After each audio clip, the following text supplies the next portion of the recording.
ছাগল বেচা পতাকা কিনে ঘরের বাচ্চারা না খায় কান্দে, চিনতে পারছেন? বউ দুদিন ধরে না খায় দেন, বোর হাল বলেন এগুলারে পিঠে কি করা উচিত? এখন ভাই আমরা তো আসছি অনেক দূর থেকে, আপনারা কি সমাধান করবেন সেটা করেন আপনারা। আমি ওর সাথে ওরে কর, আমার তালাক দিয়ে দিতে, আমি ওর সাথে সংসার করব না কোন।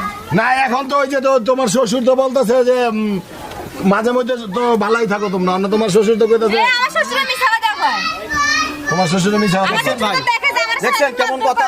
এখন এই জন্য তো ভাই বদনি ঝগড়া বাজা সব বদনি বাজা। আর কোত্থেকে যায় সব তোমার বাপের বাড়ি থেকে দেন যে খান বাপ বেটা মিলে। একটা শ্বশুর লাগে ঝগড়া করতে নিচু করে তাই বা আপনার বাপের সমান ওনার সাথে ঝগড়া করেন আপনি এরকম করেন কেন? এখন মাতুর সাহেব আপনি একটা কিছু সমাধান করে দেন। শুনেন এখন এটা বাবারে, আমরা মানুষ এটা শুনেন, নিয়ে- আপনাদেরকে শোনেন, আপনারা শোনেন। যেহেতু এই এলাকার মানুষ, আপনাদেরকে এখন মানুষ সিসি করবে যে আপনারা এত মানে মান্যগণ্য লোক, আপনাদের উপরে যদি এই ধরনের কাজ হয়। এই কারণে মাতবরে ডাকে নিয়ে বিষয় কি জোর কইরা সংসার গোছানো যায় না। না অবশ্যই মনের মিল যদি না থাকে ওই সংসার টিকে না। এখন আমি যদি জোর কইরা মিলেও দেই, এটা কি আপনি ধরে রাখতে পারবেন? কেউ পারবো ধরে রাখতে? না অবশ্যই আমরা এখন কেন পারবো। দুজনের মত একরকম হইতে হইব। একজনের চাইতেছে সংসার করব না, খেলা ছাড়তে হইব, আরেকজনে বলছে খেলা ছাড়মু না, বউ ছেড়ে দেবো।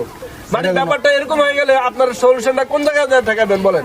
মায়ের বউ লাগবে না, ওর খেলাই লাগবে। খেলাই এই লাগবে, আর্জেন্টিনা তারপরে এই ব্রাজিলে কি তোর বাজার দিয়া যায়? তুই যে ছাগল বেচছাই এই পতাকা বানাইলি, এই জমিদার